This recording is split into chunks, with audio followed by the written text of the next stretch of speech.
السلام عليكم ورحمة الله وبركاته.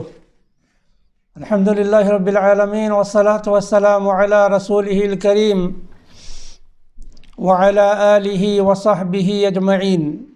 সম্মানিত শ্রোতা দর্শক মণ্ডলী, এখনকার আলোচ্য বিষয় হচ্ছে রাগ। প্রত্যেকটি মানুষের মাঝেই অল্প বিস্তর রাগ থাকে। একাধটুকু রাগ থাকাটাও ভালো, তবে অতিরিক্ত রাগ, যে রাগের কারণে আমাদের অনেক ক্ষতি হয়ে যায়, সে রাগ কিন্তু ভালো না। আর অতিরিক্ত রাগ নিয়ে কথা, যে রাগের কারণে আমাদের সংসারে বিচ্ছেদ ঘটে, স্বামী স্ত্রীকে তালাক দিয়ে দেয়, ছেলে বাপ মা থেকে দূরে সরে যায়, বিভিন্ন কারণ ঘটে। মোট কথা, রাগের কারণে এমন কিছু ঘটে যেগুলো ঘটা উচিত ছিল না। আন মুআয বিন আনাস আন্না নবী সাল্লাল্লাহু আলাইহি ওয়াসাল্লাম قال, মুআয বিন আনাস রাদিয়াল্লাহু তাআলা আনহু বলছেন যে নবী সাল্লাল্লাহু আলাইহি ওয়াসাল্লাম বলেছেন, মান কাযামা গায়দান, যে ব্যক্তি তার রাগকে সংবরণ করতে পারে, রাগকে কন্ট্রোল করতে পারে, ওয়া হুয়া কাদিরুন আন ইউনফিযাহু, অথচ সে তার রাগকে প্রয়োগ করতে পারত। রাগ প্রয়োগ করতে পারে, এতদ সত্ত্বেও যদি কোনো ব্যক্তি তার রাগকে কন্ট্রোল করে রাখে, তাহলে বলা হচ্ছে দাআহুল্লাহু আলা রুউসিল খালাইক ইয়াউমাল কিয়ামাহ, কিয়ামতের দিনে সেই সমস্ত মানুষের সামনে মহান আল্লাহ সেই ব্যক্তিকে কী করবেন? ডাক দেবেন। হাত্তা ইউখাইয়িরাহু মিনাল হুরিল ঈন মা শাআ, আর তাকে বলবে যে হুর ঈনের মধ্যে, অর্থাৎ জান্নাতি রমণীদের মধ্যে যাকে তুমি চাইবে চয়ন করে নাও, বেছে নাও। রাবাহু আবু দাউদ, এটা আবু দাউদ এবং তিরমিজিতে রয়েছে। অনুরূপভাবে আন আবি হুরায়রা রাদিয়াল্লাহু তাআলা আনহু আন্না রাজুলান ক্বালা লিন-নবী সাল্লাল্লাহু আলাইহি ওয়াসাল্লাম আওসিনি, আবু হুরায়রাতে বর্ণিত, নবী সাল্লাল্লাহু আলাইহি ওয়াসাল্লামকে এক ব্যক্তি নবী সাল্লাল্লাহু আলাইহি সাল্লামকে বললেন, আওসিনি ইয়া রাসূলুল্লাহ, হে আল্লাহ রসুল, আমাকে কিছু উপদেশ দিন। কাল লা তাগদাব, আল্লাহ রসুল বললেন, রাগ করো না। সেই ফারাদ্দাদা মিরানান, সেই লোকটি বারবার বলল, আল্লাহ রসুল আমাকে কিছু উপদেশ দিন, আল্লাহ রসুল আমাকে কিছু উপদেশ দিন। আর বারবার তার প্রতি উত্তরে আল্লাহ রসুল বললেন, লা তাগদাব, তুমি রাগ করবে না। এটা বুখারীতে রয়েছে।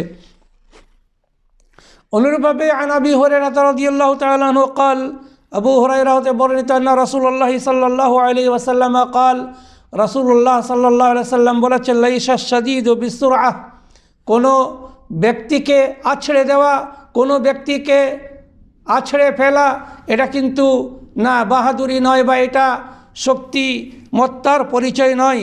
ইন্নামা শাদীদুল্লাযী ইয়ামলিকু নাফসাহু ইনদাল গাযাব, বরং ওই ব্যক্তি বাহাদুর, ওই ব্যক্তি শক্তিমত্তার পরিচয় দেয় যে ব্যক্তি রাগের সময় নিজেকে কন্ট্রোল করতে রাখে। এটা হচ্ছে মুসলিমের হাদিস। অনুরূপভাবে আন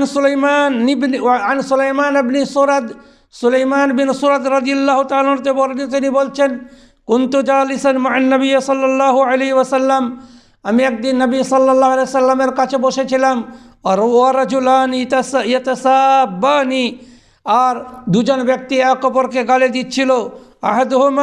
আহাদুহুমা কাদ ইহমাররা ওয়াজহুহু, আরেকজনের মুখ একদম লাল হয়ে গেছিল রাগে। ইনতাফাখাত আওদাজুহু, তার ঘাড়ের দুপাশের রগগুলো লাল হয়ে গেছিল, ঘাড়ের রগগুলো ফুলে গেছিল।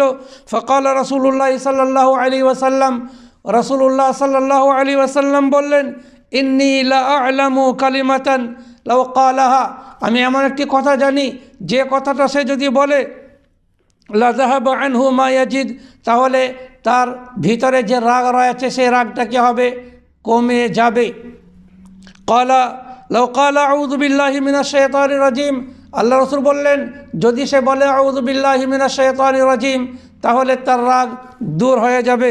ফকালু, তখন সাহাবায়ে কেরামরা সেই ব্যক্তিকে বললেন, আন্নান নবী সাল্লাল্লাহু আলাইহি ওয়াসাল্লাম তাআওয়ায বিল্লাহি মিনাশ শাইতানির রাজিম। আল্লাহ নবী বললে ফাকালু লাহু আন্না নবিয়্যা ক্বাল, তারা আল্লাহর নবীর দোহাই দিয়ে বলল যে আল্লাহ নবী বলেছেন তুমি শয়তানি রাজিম থেকে, বিতাড়িত শয়তান থেকে তুমি পানাহ চাও, আশ্রয় প্রার্থনা করো আল্লাহর, তাহলে তোমার মধ্যে যে রাগ রয়েছে সে রাগটা চলে যাবে।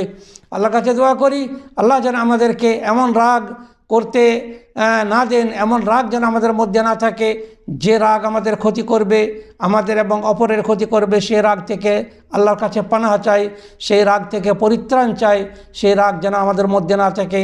রব্বানা আতিনা ফিদ দুনিয়া হাসানাহ ওয়া ফিল আখিরাতি হাসানাহ ওয়া কিনা আযাবান নার। সুবহানা রাব্বিকা রাব্বিল ইজ্জাতি আম্মা ইয়াসিফুন ওয়া সালামুন আলাল মুরসালিন ওয়ালহামদুলিল্লাহি রাব্বিল আলামিন ওয়া সাল্লাল্লাহু আলা নাবিয়্যিনা মুহাম্মদ। আসসালামু আলাইকুম ওয়া রাহমাতুল্লাহি ওয়া বারাকাতুহু।